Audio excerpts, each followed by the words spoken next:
ನನ್ನ ಕೀರ್ತಿ ಪ್ರಖ್ಯಾತಿಯ ಚೈತನ್ಯ ಶಕ್ತಿ ಚೆನ್ನಮ್ಮ.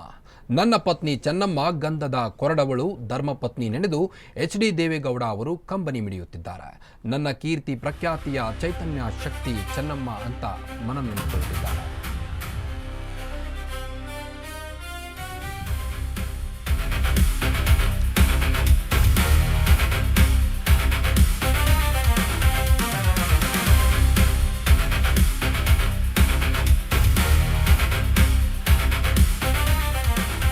ನನ್ನ ಕೀರ್ತಿ ಪ್ರಖ್ಯಾತಿಯ ಚೈತನ್ಯ ಶಕ್ತಿ ಚೆನ್ನಮ್ಮ ಅವರು. ನನ್ನ ಪತ್ನಿ ಚೆನ್ನಮ್ಮ ಗಂಧದ ಕೊರಡವಳು, ಧರ್ಮಪತ್ನಿ ನೆನೆದು HD ದೇವೇಗೌಡ ಅವರು ಕಂಬನಿಯನ್ನ ಮಿಡಿಯುತ್ತಿದ್ದಾರೆ. ನನ್ನ ಕೀರ್ತಿ ಪ್ರಖ್ಯಾತಿಯ ಚೈತನ್ಯ ಶಕ್ತಿ ಚೆನ್ನಮ್ಮ ಮನುಷ್ಯ ಸಂಬಂಧಗಳಿಗೆ ಅತಿ ಹೆಚ್ಚು ಮಹತ್ವ ನೀಡುತ್ತಿದ್ದರು.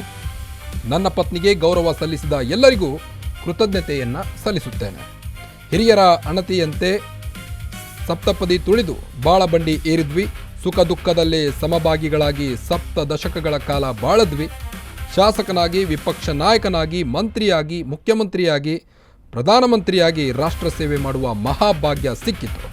ಕೀರ್ತಿ ಪ್ರಖ್ಯಾತಿ ಹಿಂದಿನ ಚೈತನ್ಯ ಶಕ್ತಿ ಚೆನ್ನಮ್ಮನವರೇ ಆಗಿದ್ದರು. ಗಂಧದ ಕೊರಡು ತನ್ನನ್ನು ತಾನು ತೇದು ಪರಿಮಳ ಹೊರಸೂಸುತ್ತೆ. ಚೆನ್ನಮ್ಮನವರ ಎಣೆಯಿಲ್ಲದೆ ಮಮತೆ ತನ್ನ ಬಾಳಿಗೆ ಪರಿಪೂರ್ಣತೆ ತುಂಬಿತು. ಭಾವುಕ ಪತ್ರ ಬರೆದ ಮಾಜಿ ಪ್ರಧಾನಿ HD ದೇವೇಗೌಡ ಅವರು. ಮಾಜಿ ದೇವೇಗೌಡ ಅವರ ಪತ್ನಿ ಚೆನ್ನಮ್ಮ ನಿಧನರಾಗಿ ಈಗ 5 ದಿನಗಳು ಕಳೆದರೂ ಸಹಿತ ದೇವೇಗೌಡರವರು ಇನ್ನೂ ಪತ್ನಿಯ ನೆನಪಲ್ಲೇ ಇದ್ದಾರೆ. ಪತ್ನಿಯ ನೆನಪಲ್ಲಿ ಈಗ ಒಂದು ಲೆಟರ್ ಕೂಡ ಬರೆದಿದ್ದಾರೆ. ನನ್ನ ಕೀರ್ತಿ ಪ್ರಖ್ಯಾತಿಯ ಚೈತನ್ಯ ಶಕ್ತಿ ಚೆನ್ನಮ್ಮನವರಾಗಿದ್ದಾರೆ. ನನ್ನ ಪತ್ನಿ ಚೆನ್ನಮ್ಮ ಗಂಧದ ಕೊರಡವಳು ಅಂತ ಲೆಟರ್ ಬರೆಯುವ ಮುಖೇನ ಭಾವುಕರಾಗಿದ್ದಾರೆ. 72 ವರ್ಷಗಳ ಸುದೀರ್ಘ ಕಾಲ ನನ್ನೊಂದಿಗೆ ಹೆಜ್ಜೆ ಹೆಜ್ಜೆಗೆ ಇರಿಸಿ ನಡೆದಿದ್ದಂಥ ನನ್ನ ಧರ್ಮಪತ್ನಿ ಶ್ರೀಮತಿ ಚೆನ್ನಮ್ಮ ಅವರು 2026 ಜುಲೈ 18ರಂದು ಶನಿವಾರ ಶಿವೈಕ್ಯರಾದರು. ಮನೆಯ ನಂದಾದೀಪ ನಂದಿ ಹೋದ ಕಷ್ಟಕರ ಸಂದರ್ಭದಲ್ಲಿ ನಮ್ಮ ದುಃಖದಲ್ಲಿ ಭಾಗಿಯಾಗಿ ಸಾಂತ್ವನದ ಚೈತನ್ಯ ಧಾರೆ ಎರೆದ ಸಮಸ್ತರಿಗೂ ಕೈ ಜೋಡಿಸಿ ಕೃತಜ್ಞತೆಗಳನ್ನು ಸಮರ್ಪಿಸುತ್ತೇನೆ. ಹಿರಿಯರ ಅಣತೆಯಂತೆ ಪತಿ ಪತ್ನಿಯರಾಗಿ ಸಪ್ತಪದಿ ತುಳಿದು ಬಾಳಬಂಡಿ ಏರಿದ್ದ ನಾವಿಬ್ಬರು ಸುಖ ದುಃಖದಲ್ಲಿ ಸಮಭಾಗಿಗಳಾಗಿದ್ದೇವೆ.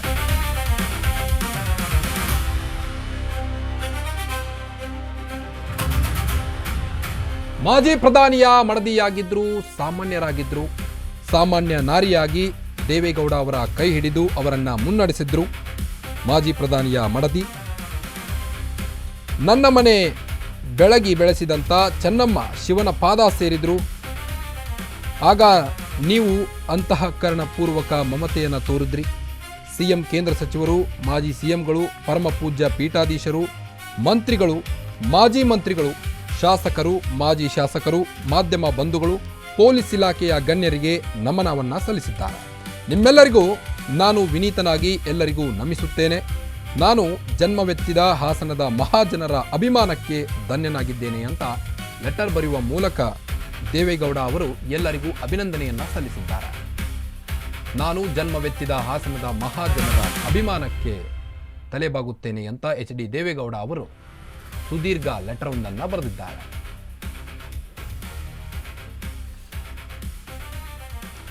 ಎಪ್ಪತ್ತೆರಡು ವರ್ಷಗಳ ಸುದೀರ್ಘ ಕಾಲ ನನ್ನೊಂದಿಗೆ ಹೆಜ್ಜೆ ಹೆಜ್ಜೆಗೆ ಹೆಜ್ಜೆ ಇರಿಸಿ ನಡೆದಿದ್ದಂಥ ನನ್ನ ಧರ್ಮಪತ್ನಿ ಶ್ರೀಮತಿ ಚೆನ್ನಮ್ಮ ಅವರು 2026 ಜುಲೈ 18ರಂದು ಶನಿವಾರ ಶಿವೈಕ್ಯರಾದರು.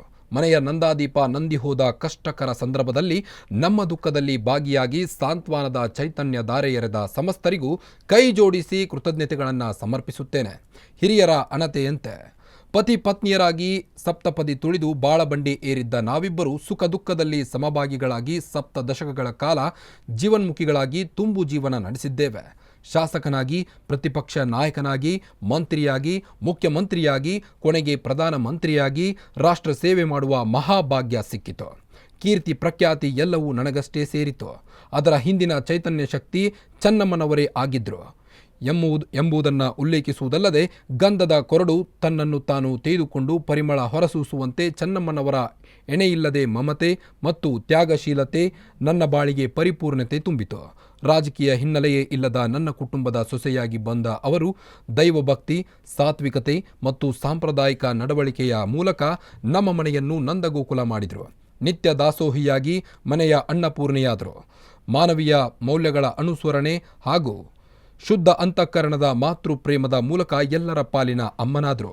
ಹೀಗೆ ನನ್ನ ಮನೆಯನ್ನು ಬೆಳಗಿಸಿದ ಶ್ರೀಮತಿ ಚೆನ್ನಮ್ಮನವರು ಶಿವನ ಪಾದ ಸೇರಿದ ಹೊತ್ತಿನಲ್ಲಿ ರಾಜ್ಯದ ಜನರು ತೋರಿದ ಅಂತಃಪೂರ್ವಕರಣ ಪೂರ್ವಕ ಮಮತೆ ಗೌರವಕ್ಕೆ ಪರಲೋಕದಲ್ಲಿರುವ ಅವರು, ಇಹದಲ್ಲಿರುವ ನಾನು ಧನ್ಯರಾಗಿದ್ದೇವೆ. ಅವರು ಕೊನೆ ಶ್ವಾಸವನ್ನು ಬಿಟ್ಟಾಗಿನಿಂದ ಹಾಸನ ಜಿಲ್ಲೆಯ ಹೊಳೆನರಸೀಪುರ ತಾಲೂಕಿನ ಮಾವಿನಕೆರೆ ಶ್ರೀ ರಂಗನಾಥ ಸ್ವಾಮಿ ಪಾದದ ಬುಡದಲ್ಲಿ ಚಿರನಿದ್ರೆಗೆ ಜಾರುವ ಕ್ಷಣದವರೆಗೂ ಅವರ ಆತ್ಮಕ್ಕಾಗಿ ಮರುಗಿದ ಎಲ್ಲರಿಗೂ ಭಾವಪೂರ್ವಕವಾಗಿ ಧನ್ಯವಾದಗಳನ್ನು ಅರ್ಪಿಸುತ್ತೇನೆ ಎಂದು ಸುದೀರ್ಘ ಲೆಟರ್ ಬರೆದು ದೇವೇಗೌಡರೀಗ ಮನನೊಂದಿದ್ದಾರೆ. ನನ್ನ ಕೀರ್ತಿ ಪ್ರಖ್ಯಾತಿಯ ಹಿಂದೆ ಚೆನ್ನಮ್ಮ ಅವರು ಬೆಂಬಲವಾಗಿ ನಿಂತಿದ್ದರು. ನನ್ನ ಪತ್ನಿ ಚೆನ್ನಮ್ಮ ಗಂಧದ ಕೊರಡವಳು ಅಂತ ಉಲ್ಲೇಖಿಸಿದ್ದಾರೆ. ಆ ಲೆಟರ್ನಲ್ಲಿ ಧರ್ಮಪತ್ನಿ ನೆನೆದು ಈಗ HD ದೇವೇಗೌಡ ಅವರು ಕಂಬನಿಯನ್ನು ಮಿಡಿದಿದ್ದಾರೆ.